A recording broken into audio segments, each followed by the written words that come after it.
গল্পকরণে আপনারা শুনছেন হুমায়ুন আহমেদের লেখা গল্প অপেক্ষা। আজকে দ্বিতীয় পর্ব।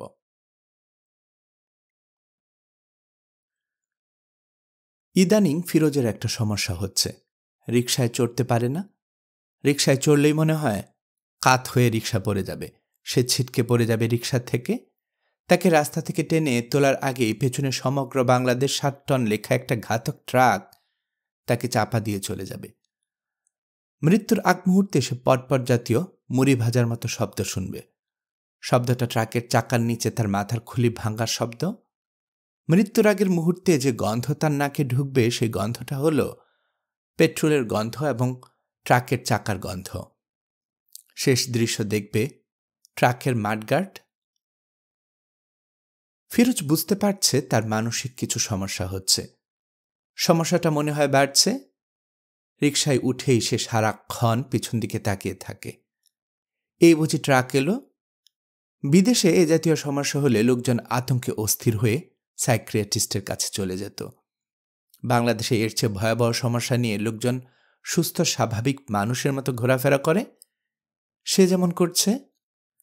ফিরোজের ধারণা সে পুরোপুরি না হলেও অস্বাভাবিক একজন মানুষ, যে রিকশা পছন্দ করে না, তারপরও প্রায় সারাদিনই রিকশার উপর থাকে। রিকশা ভাড়া করে ঘন্টা হিসেবে, সারাদিনের জন্য ভাড়া করলে সস্তায় পাওয়া যায়। সূর্যোদয় থেকে সন্ধ্যা পর্যন্ত ভাড়া 200 টাকা। দুপুরের খাবার, বিকালের নাস্তা এবং মাঝে মধ্যে চা এই 200 টাকার বাইরে। এর মধ্যে বেশ কয়েকবার ফিরোজ সারাদিনের জন্য রিকশা ভাড়া করেছে, আজও করেছে। গত কয়েক মাস ধরে তাকে বিচিত্র সব জায়গায় অদ্ভুত অদ্ভুত সময়ে যেতে হচ্ছে। আজ দুপুর 2টা থেকে এক ভদ্রলোকের সঙ্গে তার দেখা করবে। ভদ্রলোকের নাম রকিব। তিনি নাকি থিওসফিক্যাল সোসাইটির সদস্য। বিখ্যাত মিডিয়াম, হারানো মানুষ সম্পর্কে অনেক কিছু বলতে পারেন। অনেকের অনেক হারানো ছেলেপুলে সম্পর্কে নির্ভুল সংবাদ দিয়েছেন। ভদ্রলোক ফ্রড না, কারণ তিনি টাকা পয়সা নেন না, তবে ফ্রড না হলেও বিরক্তিকর মানুষই বটে। কয়েকদিন পরপর আসতে বলেন এবং অদ্ভুত অদ্ভুত সময়ে আসতে বলেন। দুপুর 2টা, বিকাল 3:30। ভদ্রলোক কথা বলতে পছন্দ করেন। সব কথাবার্তায় পরকাল, মন্ত্রতন্ত্র, ভূতপ্রেত বিষয়ক। দুপুরবেলা ভূতপ্রেতের কথা শুনতে ভালো লাগে না। ফিরোজ গম্ভীর মুখে শুনে যায়, গরজটা তার।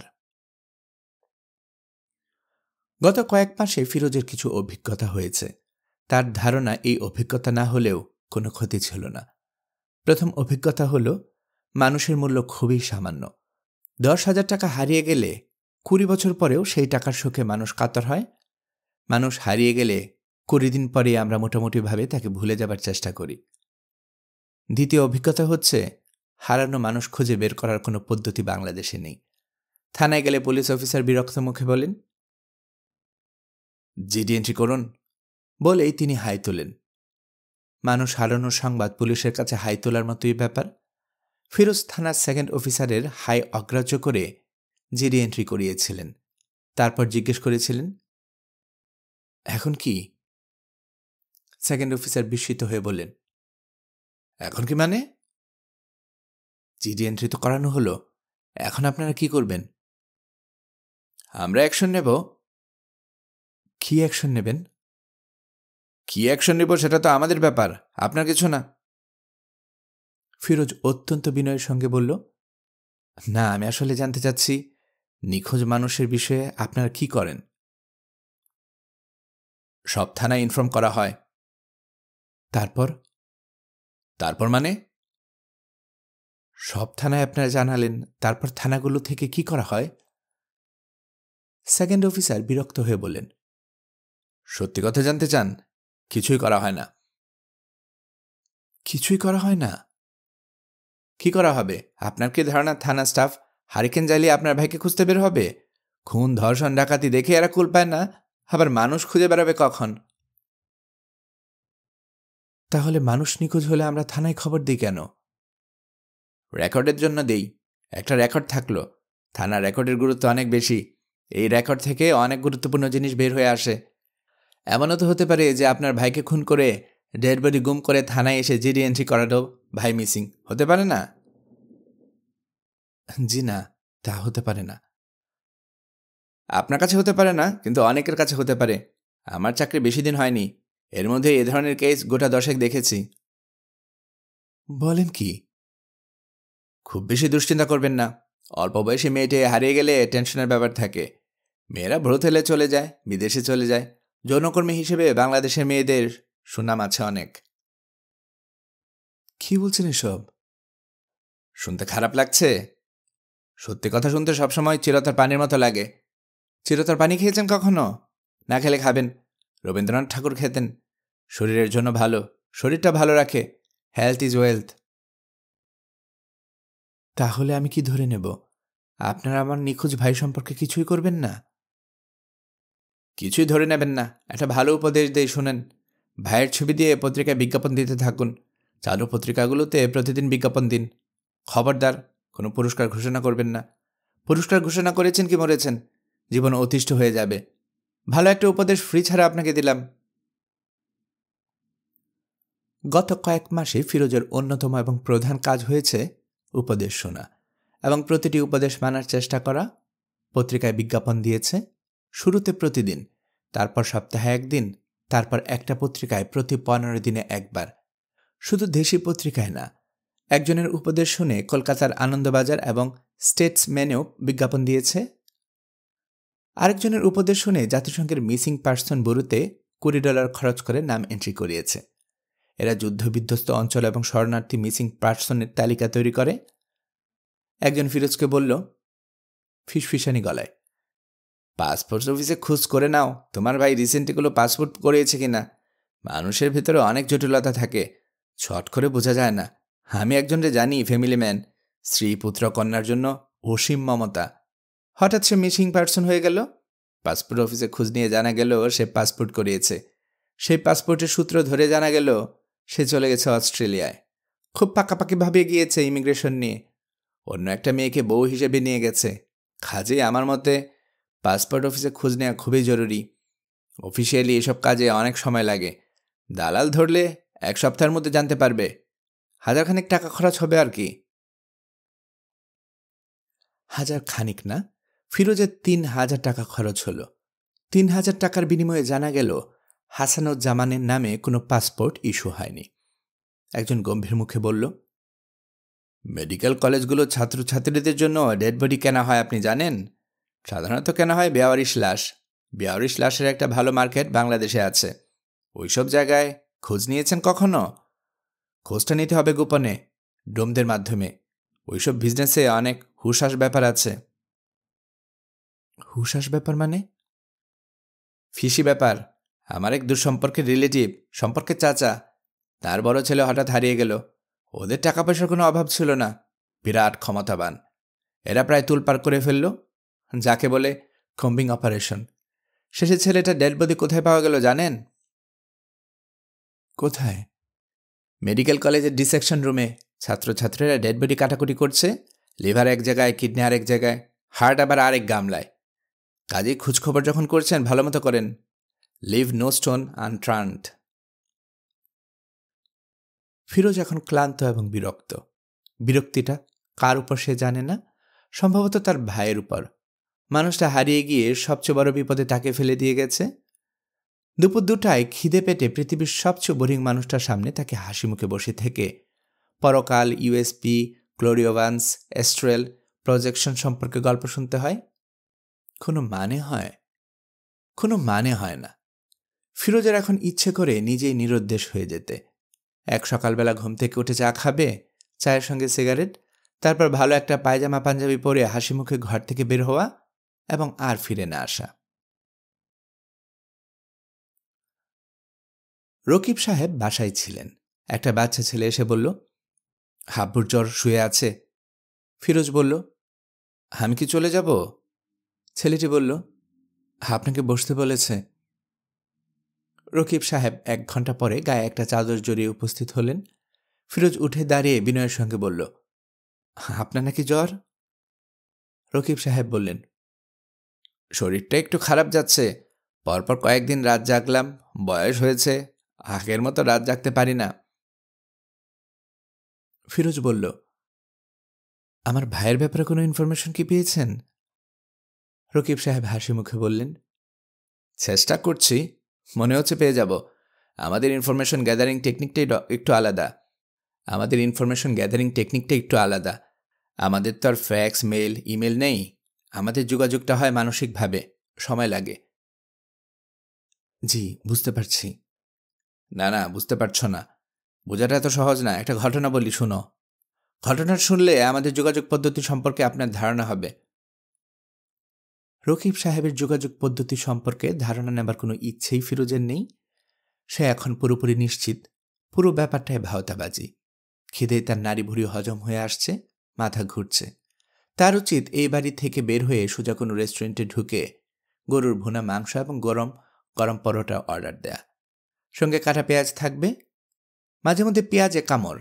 প্রচণ্ড খিদের সময় হঠাৎ কিছু খাবার খেতে ইচ্ছে করে। আজ পরোটা গোশত খেতে ইচ্ছে করবে, অন্য কোনো দিন অন্য কোনো খাবার খেতে ইচ্ছে করবে। ফিরোজ সাহেব। জি। আপনার কি শরীর খারাপ নাকি? চেহারা কেমন মনে লাগছে?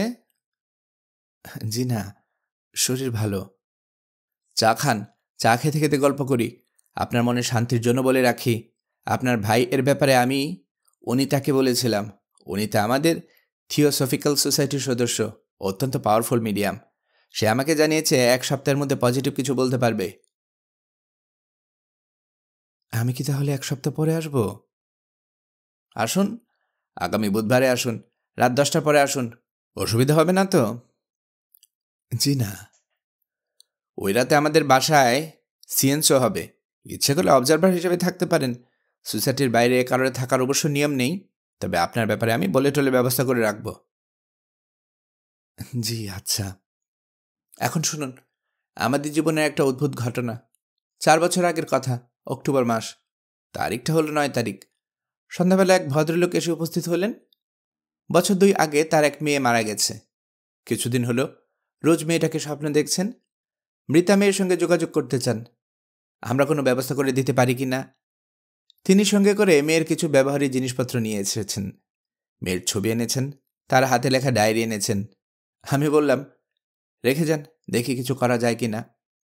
মৃত মানুষের আত্মাকে চক্রে আহ্বান করা কঠিন কিছু না, তবে অল্প বয়সে মারা গেলে সমস্যা হয়। প্ল্যানচেটে বা চক্রে শিশুদের আহ্বান করার কোনো নিয়ম নেই। আহ্বান করলে তারা আসেও না। ফিরোজ জড়ানো গলায় বলল, ও। ঘুমে তার চোখ জড়িয়ে আসছে। মনে হচ্ছে যে কোনো মুহূর্তে সোফায় সে এলিয়ে পড়বে এবং তার নাক ডাকতে শুরু করবে। ভদ্রলোক একটা ভয়ঙ্কর গল্প ফেঁদেছেন। এর মধ্যে নাক ডাকানো ভয়াবহ ব্যাপার হবে।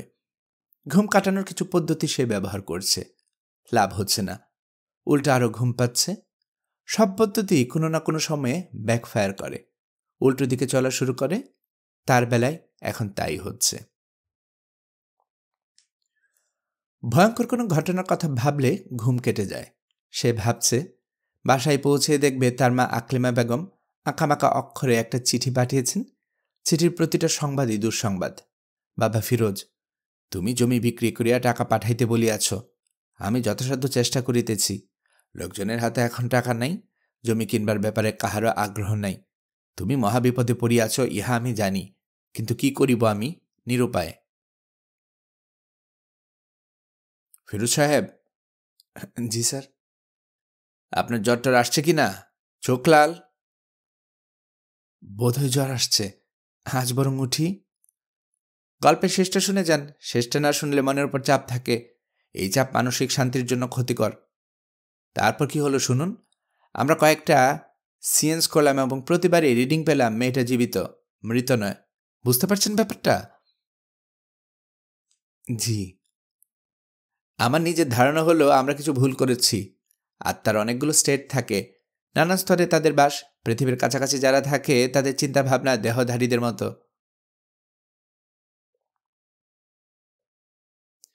ফিরোজ বাসায় পৌঁছালো জ্বর নিয়ে। তার ঝেঁপে জ্বর এসেছে। জ্বর আসার একটা সুবিধাও হয়েছে, পরোটা গোস্তের ব্যাপারটা মাথা থেকে চলে গেছে। এখন ইচ্ছে করছে কাঁথার ভেতর ঢুকে পড়তে, দরজা জানালা বন্ধ করে কাঁথার ভেতরে ঢুকে কুণ্ডলি পাকিয়ে যাওয়া। মোটামুটি মাতৃগর্ভের মতো একটা পরিবেশ তৈরি করে জন্মের আগের অবস্থায় ফিরে যাওয়া। এই স্টেটেরও নিশ্চয়ই কোনো নাম আছে। থিওসফিস্ট রকিব সাহেব বলতে পারবেন। দরজা খুলে দিল ইমন। সে দরজা খোলা শিখেছে, চেয়ারের উপর দাঁড়িয়ে সিটকিনি খুলতে পারে এবং এই কাজটা খুব আগ্রহের সঙ্গে করে। ফিরোজ বলল, খবর কি রে? ইমন বলল, মা তোমাকে ডাকে। ফিরোজ বিরক্ত মুখে বলল, মা আমাকে ডাকবে কি বেটা? আমি তো এইমাত্র ঢুকলাম, ভাবি তো জানেই না আমি এসেছি।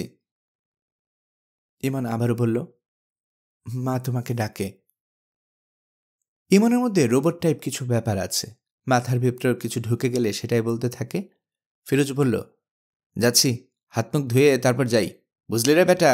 শরীর ভালো না, থার্মোমিটার না দিয়েও বুঝতে পারছি 103 ডিগ্রি জ্বর। মা তোমাকে এখনই ডাকে। ফিরোজ সুরাইয়ার ঘরের সামনে দরজার সামনে দাঁড়িয়ে হতভম্ব হয়ে গেল। খাটে বিছানা সাদার চাদর রক্তে মাখামাখি, চাদর থেকে গড়িয়ে মেঝেতেও ফুটা ফুটা রক্ত পড়ছে। সুরাইয়ার মুখ ছায়াবর্ণ, প্রচণ্ড ব্যথা সে নিজের মধ্যে চেপে রাখছে, তা বোঝা যাচ্ছে শুধু তার কানটার হাড়ের উঠানামা দেখে। ভাবি কি হয়েছে? সুরাইয়া ফিসফিস করে বলল, বুঝতে পারছি না, বোধহয় অ্যাবর্শন হয়ে যাচ্ছে। কি সর্বনাশের কথা! ভাবি, আমি এক্ষুনি অ্যাম্বুলেন্স নিয়ে আসছি, তুমি আর কিছুক্ষণ এভাবে থাকো। সুরাইয়া জবাব দিল না, ঘোলাটে চোখে তাকালো। সেই ঘোলাটে চোখের দিকে তাকিয়ে ফিরোজের মনে হলো অ্যাম্বুলেন্স আনতে গিয়ে সময় নষ্ট করা যাবে না, এত সময় হাতে নেই। তাকে যা করতে হবে তা হচ্ছে ভাবিকে পাজাকুলে করে নিয়ে এক্ষুনি রাস্তায় চলে যেতে হবে। কোনো একটা বেবি ট্যাক্সিতে উঠে বেবি ট্যাক্সিওয়ালাকে বলতে হবে, তাড়াতাড়ি মেডিকেলে নিয়ে যাও, তাড়াতাড়ি। বেবি ট্যাক্সি ঝড়ের গতিতেই যাচ্ছে। ফিরোজ সুরাইয়ার অচেতন শরীরের কোলে নিয়ে বসে আছে। ফিরোজের পাশে ইমন। তার মুখ দেখে মনে হচ্ছে না সে খুব ভয় পাচ্ছে। সে অবশ্য তার মায়ের মুখের দিকে তাকাচ্ছেও না। সে বেবি ট্যাক্সির সাইডের আয়নার দিকে তাকিয়ে আছে। এই আয়নায় বেবি ট্যাক্সিওয়ালার মুখ দেখা যাচ্ছে। বেবি ট্যাক্সিওয়ালার মুখ দেখতে ভালো লাগছে, কেমন গোল মুখ, চোখ দুটো মার্বেলের মতো গোল। এর মধ্যে একবার সে শুধু তার চাচার দিকে তাকিয়েছে। ছোট চাচা খুব কাঁদছেন, শব্দ করে খাচ্ছেন না, তবে তার চোখ দিয়ে টপ টপ করে পানি পড়ছে। ছোট চাচার কান্না দেখে তার মনে হচ্ছে মা মারা গেছেন। এখন থেকে সকালে কে তাকে স্কুলে নিয়ে যাবে? ছোট চাচা? স্কুল থেকে ফেরত নেবার সময় ছোট চাচার সময় মতো আসবে তো? দেরি করে এলে তার খুব খারাপ লাগবে, কষ্ট হবে। সুরাইয়াকে হাসপাতালে ভর্তি করা হলো সন্ধ্যা 6টায়। রাত 3টায় ডাক্তাররা তাকে অপারেটিং রুমে নিয়ে গেলেন। তাদের দেখে মনে হচ্ছিল না রোগী সম্পর্কে তারা খুব আশাবাদী। কিছু একটা করতে হয় বলেই অপারেটিং রুমে নিয়ে যাওয়া। ইমন একটা বেঞ্চে একা একা বসেছিল। এত রাত হয়েছে তারপরেও সে জেগে আছে, ঘুম পাচ্ছে না। ছোট চাচা তাকে একটা কলা, একটা বনরুটি কিনে দিয়েছেন। সে কলা এবং বনরুটি হাতে বসে আছে। ছোট চাচা খুব দৌড়াদৌড়ির মধ্যে আছেন। একবার ডাক্তারের কাছে যাচ্ছেন, একবার ওষুধ কিনতে যাচ্ছেন, একবার যাচ্ছেন রক্তের জন্যে। তবে কিছুক্ষণ পরপর এসে ইমনকেও দেখেও যাচ্ছেন।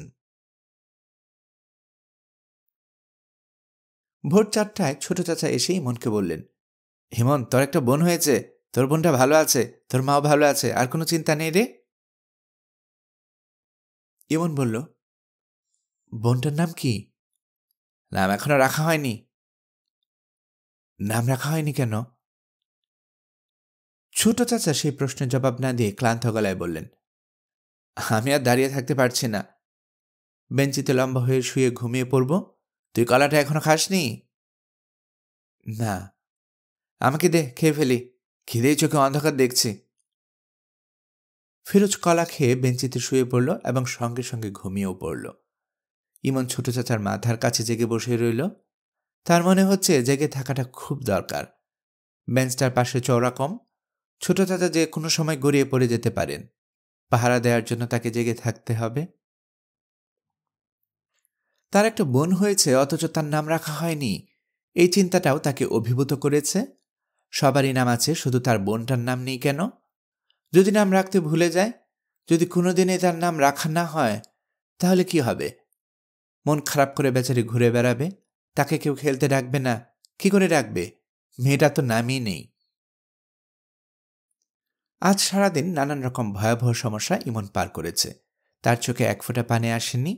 এখন এই ভোররাতে বোনটার দুঃখে তার চোখে পানি এসে গেল। সে যতবারই শার্টের হাতায় চোখ মুছছে ততবারই চোখ পানিতে ভর্তি হয়ে যায়। তার একটা বোন হয়েছে, সেই বোনটার নাম নেই কেন?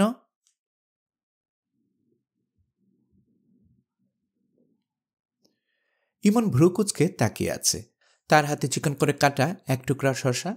ছোট চাচা বলেছেন কচ্ছপের বাচ্চারা শশা খায়। ইমনের ধারণা কচ্ছপের বাচ্চারা শশা খায় না।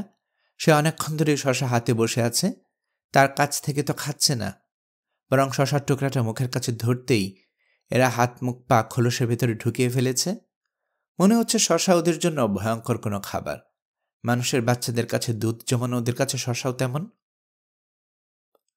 কচ্ছপের বাচ্চা দুটা ইমনের জন্য এনেছে তার ছোট চাচা। এরা বেশিরভাগ সময় থাকে বাথরুমের লাল প্লাস্টিকের বালতিতে।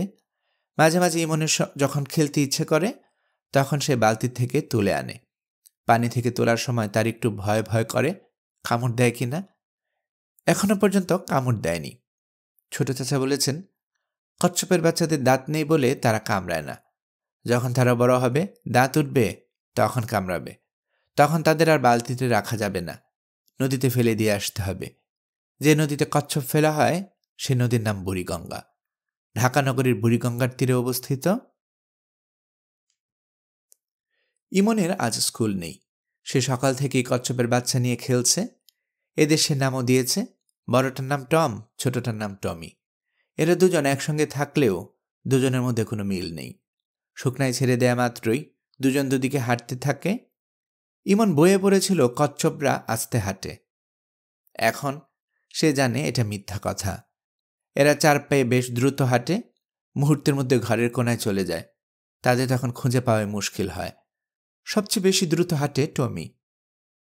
ইমন ভেবে রেখেছে তার ছোট বোনটা যখন আরেকটু বড় হবে তখন তাকে সে একটা কচ্ছপের বাচ্চা দিয়ে দেবে। ইমনের ছোট বোনের নাম সুপ্রভা। মা বলেছেন সুপ্রভা মানে হচ্ছে সুন্দর সকাল, গুড মর্নিং। কিন্তু ছোট চাচা বলেছেন সুপ্রভা মানে সুন্দর আলো। কারটা ঠিক সে জানে না। ইমন ঠিক করে রেখেছে কোনো একদিন সে তাদের মিসকে জিজ্ঞেস করবে। সুপ্রভা এখনো খুবই ছোট। বেশিরভাগ সময় সে ঘুমিয়ে থাকে। মাঝে মাঝে তার কাঁদতে ইচ্ছে করে, তখন সে কাঁদার জন্য জাগে। খানিকক্ষণ কেঁদে আবার ঘুমিয়ে পড়ে। ইমন তার সারা জীবনেও এমন কাঁদুনি বাচ্চা দেখেনি। সবচেয়ে মজার ব্যাপার হচ্ছে সুপ্রভা কারো উপর রাগ বা ব্যথা পেয়ে কাঁদে না, কোনো রকম কারণ ছাড়াই কাঁদে। সুপ্রভার কান্না দেখতে ইমনের খুব ভালো লাগে। সে মাঝে মাঝে সুপ্রভার কান্না দেখতে পায়, কিন্তু বেশিক্ষণ দেখতে পারে না, কারণ তার মা কঠিন গলায় বলেন, এখানে কি করছো? যাও তো, অন্যখানে যাও। আশ্চর্য, এত বিরক্ত করে। আগে ইমন কখনো তার মাকে ভয় পেত না, এখন পায়। কারণ মার মেজাজ সারাক্ষণই খারাপ থাকে। আগে মা তাকে পড়াতে বসতো, এখন বসায় না। সে যদি বই খাতা নিয়ে মার কাছে যায়, মা বলে, অনেক বিরক্ত করেছ, এখন যাও তো। অথচ সে কাউকেই বিরক্ত করে না, এমনকি কচ্ছপগুলোকেও না। কোনো কচ্ছপ যদি দরজার আড়ালে লুকিয়ে থাকে, সে তাকে লুকিয়ে থাকতে দেয়, সঙ্গে সঙ্গে বের করে আনে না। ওরা কচ্ছপ হলেও ওদেরও হয়তো লুকোচুরে খেলতে ইচ্ছে করে। সে কেন ওদের খেলা নষ্ট করবে? হোমওয়ার্ক করার জন্য সে এখন যায় ছোট চাচার কাছে। ছোট চাচা তাকে মোটামুটি আদরই করেন। তিনি তার নাম দিয়েছেন হার্ডনাট। হার্ড মানে হচ্ছে শক্ত, আর নাট হলো বাদাম। হার্ডনাট হলো শক্ত বাদাম। ছোট চাচা তাকে কেন শক্ত বাদাম বলে সে তা জানে না, কখনো জিজ্ঞেস করেনি। কোনো একদিন জিজ্ঞেস করবে। ছোট চাচা পড়াতে পড়াতে প্রায় বলে, কিরে হার্ডনাট, মন খারাপ? সে বলে না, কারণ তার মন খারাপ থাকে না, আবার মন ভালোও থাকে না। সুপ্রভার সঙ্গে সে যদি গল্প করতে পারত তাহলে তার মন ভালো থাকত, বা মার সঙ্গে গল্প করতে পারলেও মন ভালো থাকত। মা গল্পই করে না, সামনে গিয়ে দাঁড়ালেও বলে, যা ভাগ, সামনে থেকে যা, শুধু বিরক্ত, শুধু বিরক্ত। একদিন ঠাস করে একটা চড়ও মারলেন। আচমকা মারলেন বলে সে মেঝেতে পড়ে গেল। ঠোঁট কেটে রক্ত বের হতে লাগলো। তারপরেও সে একটু কাঁদেনি। কিন্তু ডাক্তার যখন ঠোঁট সেলাই করতে গেল তখন কাঁদল। তারপরেও ডাক্তার বললেন, বাহ, দারুণ ছেলে তো, ছেলের খুব সাহস। ছোট চাচা বললেন, সাহস হবে না, এ হলো হার্ড নাট, এ মুঠি সহজ জিনিস না। রিকশায় ফেরার পথে ছোট চাচা তাকে আইসক্রিমের দোকানে নিয়ে গেলেন। কাপ আইসক্রিম কিনে দিয়ে বললেন, শোন হার্ডনাট, তোর মার মেজাজ তো এমনিতে একটু খারাপ থাকে, এখন তাকে বিরক্ত করবি না। ইমন অবাক হয়ে বলল, আমি তো তাকে বিরক্ত করিনি। জানি তুই বিরক্ত করিস না, তারপরে যখন বিরক্ত হয় তখন আমাদের উচিত একটু দূরে দূরে থাকা। মার মেজাজ কখন ঠিক হবে চাচা? তোর বাবা ফিরে এলেই মেজাজ ঠিক হবে। বাবা কখন ফিরবে? এখনো ঠিক বলা যাচ্ছে না, তবে ফিরবে তো বটেই। কতদিন আর বাইরে থাকবে? বাবা এখন কোথায়? আমরা এখনো ঠিক জানি না, মনে হয় ইন্ডিয়ায়। ইন্ডিয়াতে? ইন্ডিয়ার মধ্যপ্রদেশে। সেখানে খুব জঙ্গল তো, আমার মনে হয় বনে জঙ্গলে ঘুরছে। বাসার কথা এক সময় মনে পড়বে, তখন হুট করে চলে আসবে। ইমনের ধারণা ছোট চাচা ঠিক কথা বলছেন না। বাবা ইন্ডিয়ার মধ্যপ্রদেশে থাকলে ছোট চাচা গিয়ে বাবাকে নিয়ে আসতেন। বাবা অন্য কোথাও আছেন, খুব কাছেই কোথাও। ইমন যখন রিক্সা করে স্কুলে যায় তখন তিনি হয়তো আড়াল থেকে দেখেন। তাদের স্কুলে যখন টিফিনের ছুটি হয় তারা মাঠে খেলতে থাকে, তখনও তিনি দেখেন। একদিন তিনি চলে আসবেন, এ ব্যাপারে ইমন নিশ্চিত। এত দেরি হচ্ছে কেন সে বুঝতে পারছে না। বেশি দেরি হলে কচ্ছপগুলো দেখতে পারবেন না। কচ্ছপগুলো বড় হয়ে যাবে, তাদের ফেলে দিয়ে আসতে হবে বুড়িগঙ্গায়। ওরা নদীর পানির সঙ্গে ভাসতে ভাসতে চলে যাবে সমুদ্রে, বঙ্গোপসাগরে, সেখান থেকে ভারত মহাসাগরে, ভারত মহাসাগর থেকে প্রশান্ত মহাসাগরে। ছোট চাচা তাই বলেছেন। বাবা সম্পর্কে লোকজন প্রায়ই তাকে জিজ্ঞেস করে। তাদের প্রশ্নের জবাব দিতে তার ভালো লাগে না। ভালো না লাগলেও সে সহজভাবেই জবাব দেয়। তাদের ক্লাসের মিস ফারজানা দেখতে খুব সুন্দর। একদিন টিফিন টাইমে তাকে ডেকে নিয়ে জিজ্ঞেস করলেন, ইমন, তোমার বাবা নাকি তোমাদের ছেড়ে চলে গেছেন? ইমন বলল, উনি বেড়াতে গেছেন। বেড়াতে গেছেন? কোথায় বেড়াতে গেছেন? ইন্ডিয়াতে, মধ্যপ্রদেশে। মিস ফিক করে হেসে ফেলে বললেন, মধ্যপ্রদেশে? এত জায়গা থাকতে মধ্যপ্রদেশে কেন? মধ্যপ্রদেশে অনেক বড় বড় জঙ্গল, বাবা জঙ্গল দেখতে গেছেন। ও আচ্ছা আচ্ছা, খুব ভালো কথা। উনি কি তোমার মার সঙ্গে রাগ করে চলে গেছেন? জি না, বাবা কারোর সঙ্গে রাগ করে না। তোমার মা, তিনি রাগ করেন? জি করেন। কার সঙ্গে রাগ করেন? বুয়ার সঙ্গে করেন, ছোট চাচার সঙ্গে করেন। মা রোগা তো, এজন্য মার অনেক রাগ। রোগা মানুষদের রাগ বেশি থাকে। রোগা মানুষদের খুব রাগ থাকে, এটা কে বলল? ছোট চাচা বলেছেন। উনিও রোগা, এই জন্যে ওনার খুব রাগ। আচ্ছা ঠিক আছে, তুমি যাও। ইমন মায়ের রাগের জন্য খুব ভয়ে ভয়ে থাকে।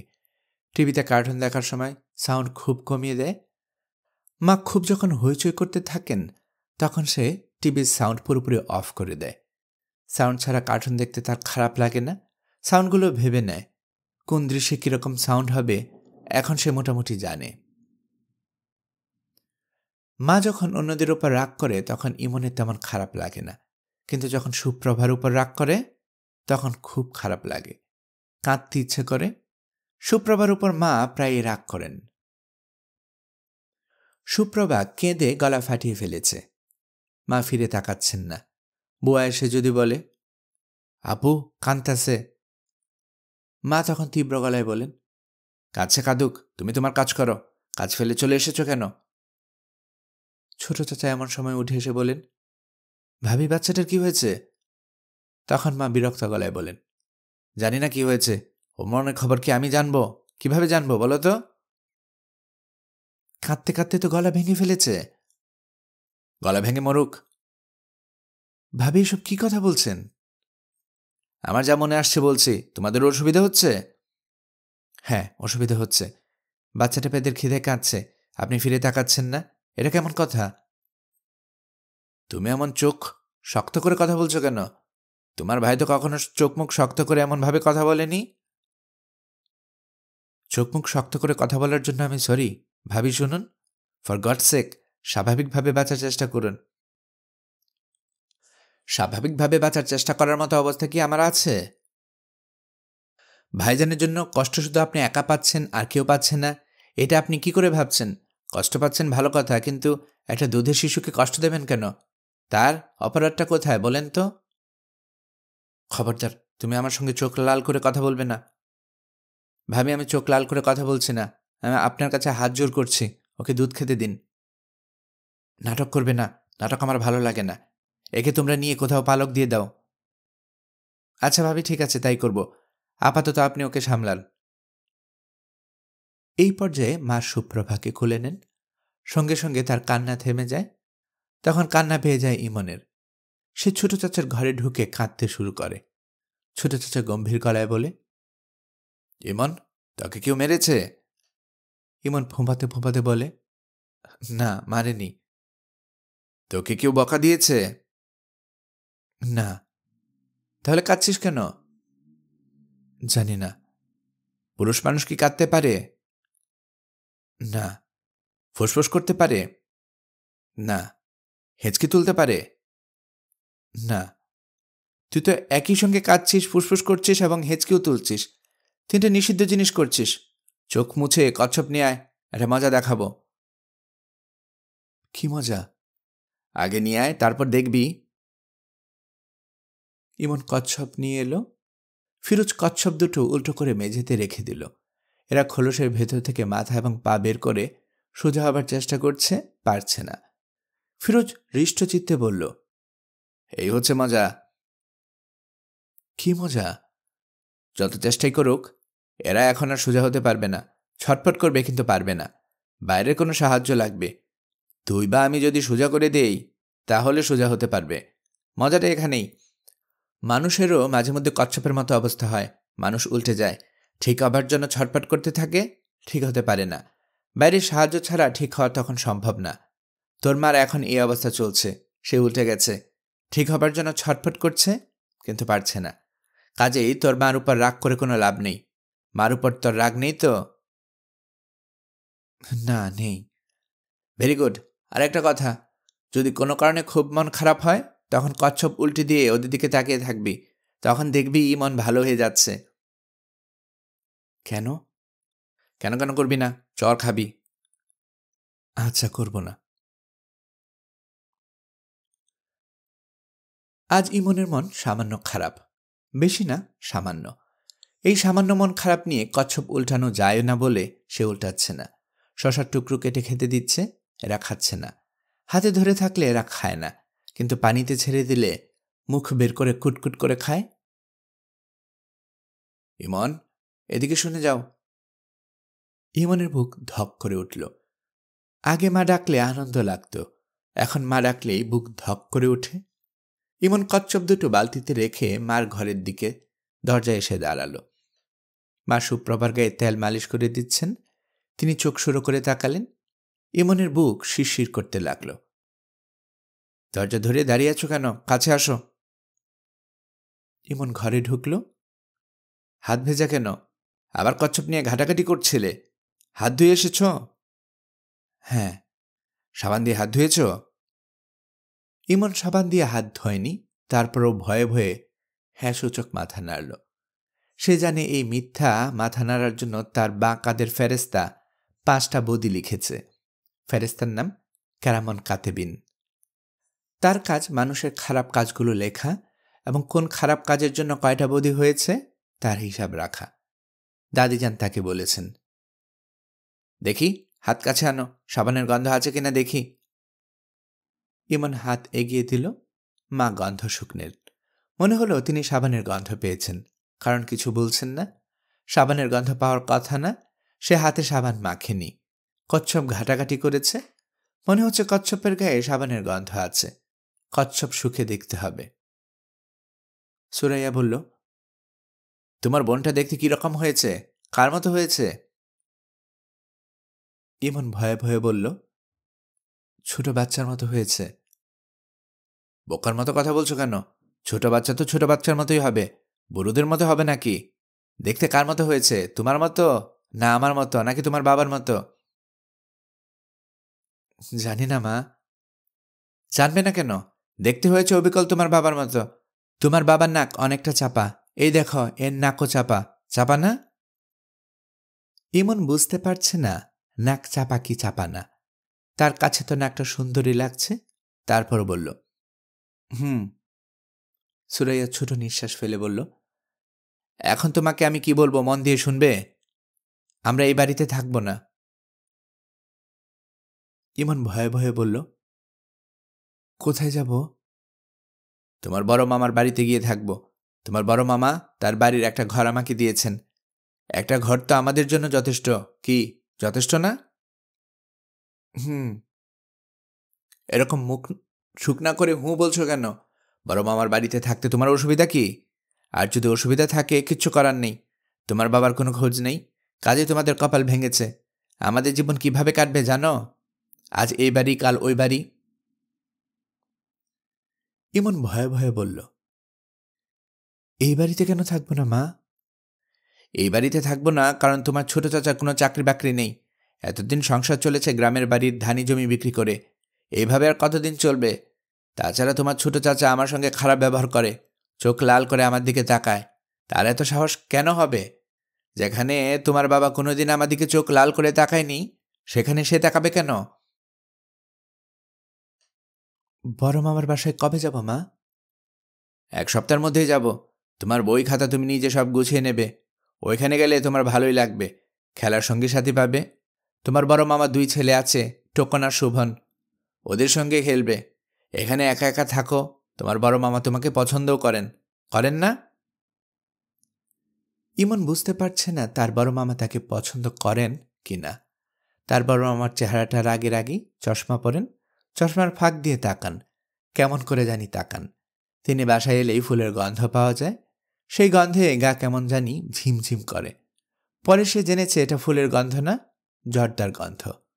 বড় মামা পান খান না, শুধু জর্দা খান। তিনি যখনই বাসায় আসেন, 1 প্যাকেট বিস্কিট নিয়ে এসে গম্ভীর গলায় বলেন, ইমন, নিয়ে যা। ইমন বিস্কিট নিয়ে যায়, কিন্তু তার কোনো আনন্দ হয় না, কারণ বিস্কিট তার পছন্দ না। শুধু চায়ে ডুবিয়ে বিস্কিট খেতেই ভালো লাগে, অন্য সময় ভালো লাগে না। বিস্কিট খাবার জন্য কেউ তো আর তাকে চা বানিয়ে দেবে না। সে ছোট মানুষ, কলেজে যখন পড়বে তখন সে শুধু চা খেতে পারবে। সুরাইয়া বললেন, কথার জবাব দিচ্ছিস না কেন? তোর বড় মামা তোকে পছন্দ করেন না? হুম। মুখ এমন শুকনা করে হু বলছো কেন? মনে হচ্ছে মাথায় আকাশ ভেঙে পড়েছে। যাও, এখন সামনে থেকে যাও। সারাক্ষণ ভূতামুখ দেখতে ভালো লাগে না। ইমন মার ঘর থেকে বের হলো। বড় মামার বাড়িতে কি কচ্ছপ দুটো নিতে দেবে? মনে হয় দেবে না। কচ্ছপ দুটো এ বাড়িতেই রেখে যেতে হবে। মাকে একবার বলে দেখলেই হয়। অবশ্য বললেও কোনো লাভ হবে না। বড় মামার ছেলে টোকন আর শোভন হয়তো তার কাছ থেকে কচ্ছপ দুটো কেড়ে নিয়ে নেবে। একটা লাভ হয়তো হবে, রাতে মার সঙ্গে ঘুমোতে পারবে। তাদের একটা ঘর দেয়া হবে, তারা সবাই সেই ঘরেই থাকবে। এখানে বেশিরভাগ সময় তাকে ছোট চাচার সঙ্গে ঘুমোতে হয়। সে তখন ঘুমোতে যায়, তখন ছোট চাচা বাইরে। একা একা ঘুমোতে তার খুব ভয় লাগে। তবে অনেক রাতে ঘুম ভেঙে যখন সে দেখে ছোট চাচা ঘুমোচ্ছেন, তখন তার খুব ভালো লাগে। সে যদি নরম গলাতে ডাকে, ছোট চাচা, তাহলে ছোট চাচা উঠে বসেন, গম্ভীর গলায় বলেন, কি হয়েছে রে হার্ডনাট, বাথরুমে যাবি? হুম। আয় যাই। ঠিক সময় রাগ দিয়েছিস, আমারও বাথরুম পেয়েছে। ছোটটা, তোর কি বড়টা নাকি ছোট? আমারও ছোটটা। চল যাই। কে আগে যাবে, তুই না আমি? বড় থেকে ছোট নাকি ছোট থেকে বড়? তুমি যা বলবে তাই। তাহলে বরং তুই আগে যা। কোলে করে নিতে হবে নাকি? হুম। বাথরুম থেকে ফেরার পর ঘুম না আসা পর্যন্ত ছোট চাচা গল্প বলেন। তার গল্পের কোনো আগামাথা নেই, শুরু নেই, শেষ নেই। তবে ঘুম ঘুম চোখে শুনতে এত ভালো লাগে। ছোট চাচার সব গল্পই শুরু হয় মাঝখান থেকে। তারপর ব্যাংকটা বলল, পানিতে থেকে আর আমার সিরিয়াস সর্দি হয়েছে, নাক ঝাড়তে ঝাড়তে অবস্থা কাহিল। ওষুধপত্র কিছু দিয়ে আমাকে বাঁচান ডাক্তার সাহেব। তবে আপনার কাছে একটা রিকোয়েস্ট, তেতো ওষুধ দেবেন না, মিষ্টি ওষুধ দেবেন। আবার বেশি মিষ্টি দেবেন না। ওষুধ বেশি মিষ্টি হলে আমার বাচ্চারা মেঠাই ভেবে খেয়ে ফেলবে। ডাক্তার বলল, ওষুধ দেব? তবে আমি খুবই অবাক হচ্ছি, কারণ ব্যাঙের কখনো সর্দি হয় না বলে বইপত্রে পড়েছি। আপনার কি সর্দি হয়েছে? ক্রমাগত হেঁচু হেঁচু করছি, তারপর বিশ্বাস হচ্ছে না। তা হচ্ছে। যাই হোক, ওষুধ দিচ্ছি। ভিজিটের টাকা এনেছেন? এনেছি। এনি নাধুলি, আমার শেষ সম্বল, ব্যাঙের আধুলি।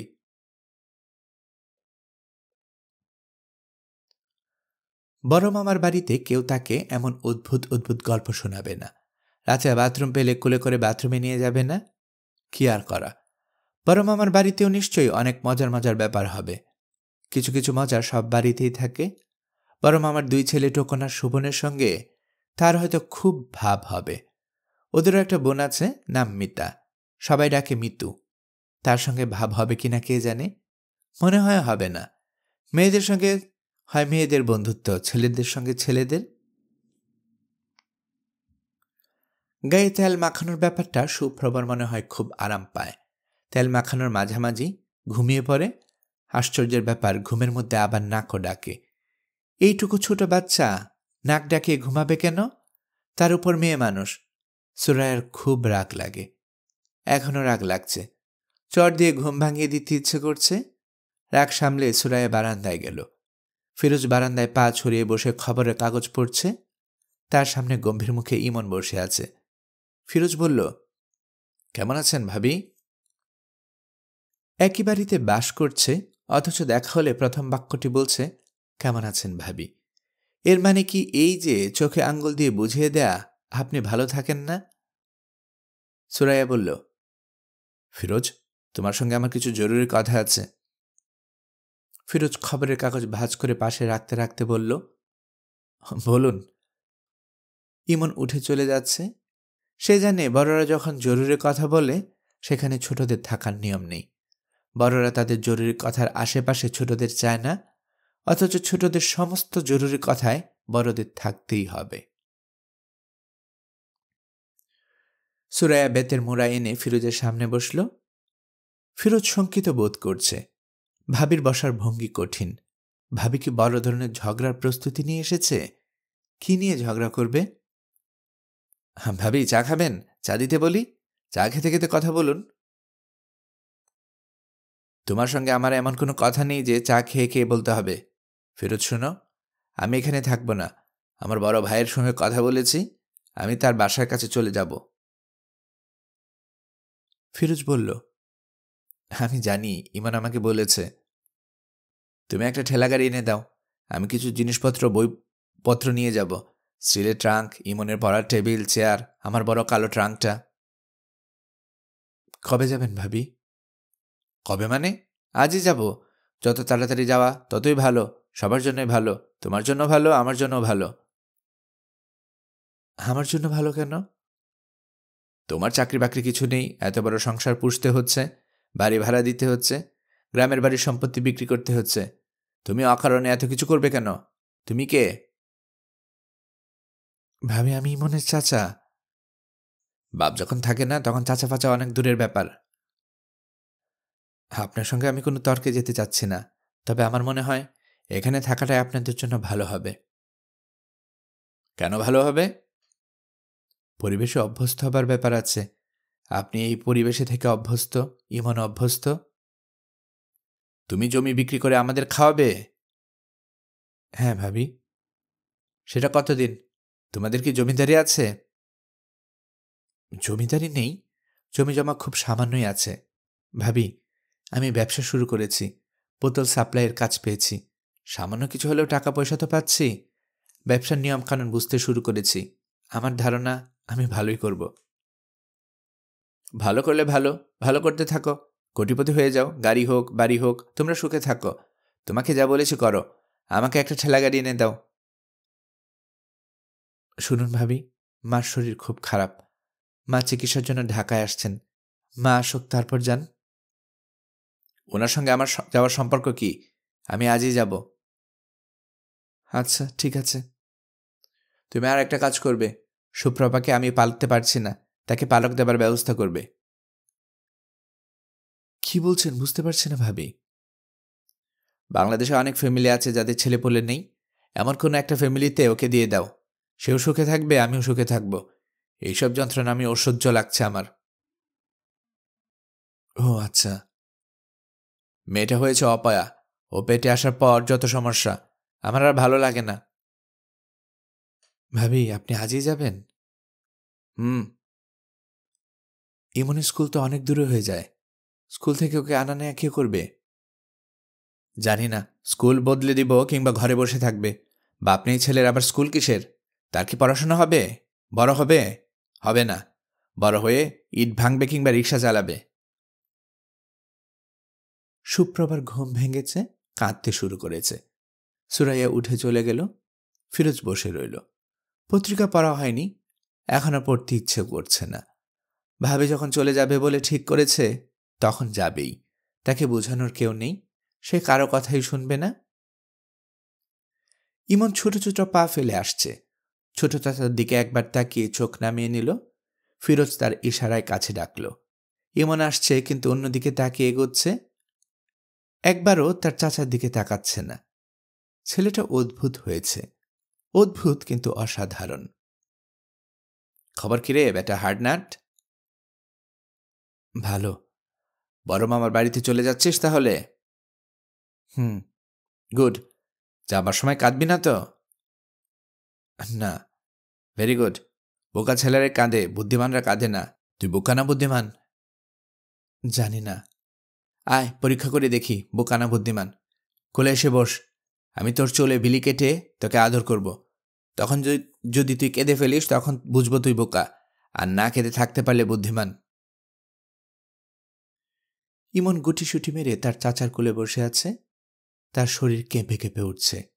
সে প্রাণপণ চেষ্টা করছে চোখের পানি আটকানোর, কোনো লাভ হচ্ছে না। চোখ ভর্তি করে পানি আসছে, সে সঙ্গে সঙ্গে চোখ মুছে ফেলছে।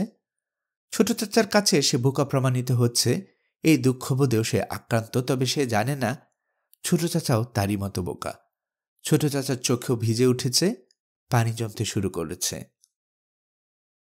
হার্ডনাট। যেখানেই থাকিস, যেভাবেই থাকিস, ভালো থাকবি। আচ্ছা।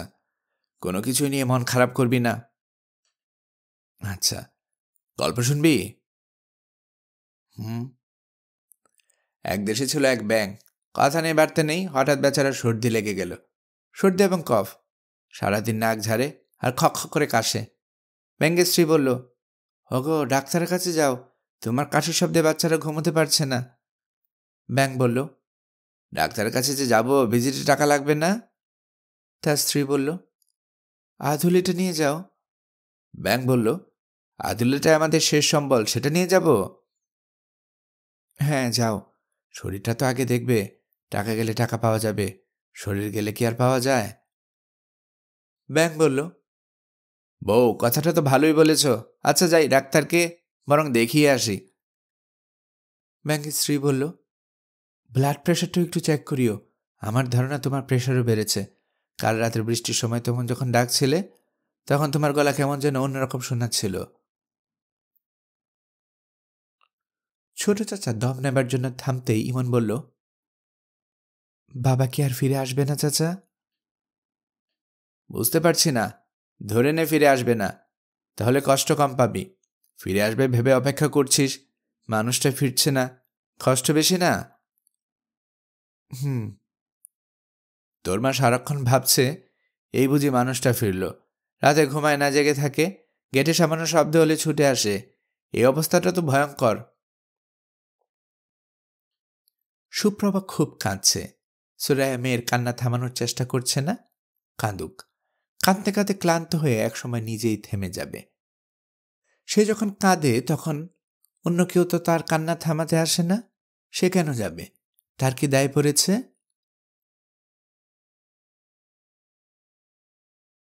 গল্পকরণে এতক্ষণ আপনারা শুনছিলেন হুমায়ুন আহমেদের লেখা গল্প অপেক্ষা এর দ্বিতীয় পর্ব। আমি নিয়মিতভাবে গল্প পাঠ করে আপনাদেরকে শোনাচ্ছি। গল্প পাঠ ভালো মনে করে থাকলে আমার এই গল্পটি আপনার বন্ধুবান্ধব প্রিয়জন সবার কাছে শেয়ার করবেন। তাতে করে তারা এই গল্পটি শোনার সুযোগ পাবে। আপনারা ভালো থাকবেন সেই প্রত্যাশা এখানে বিদায় নিচ্ছি।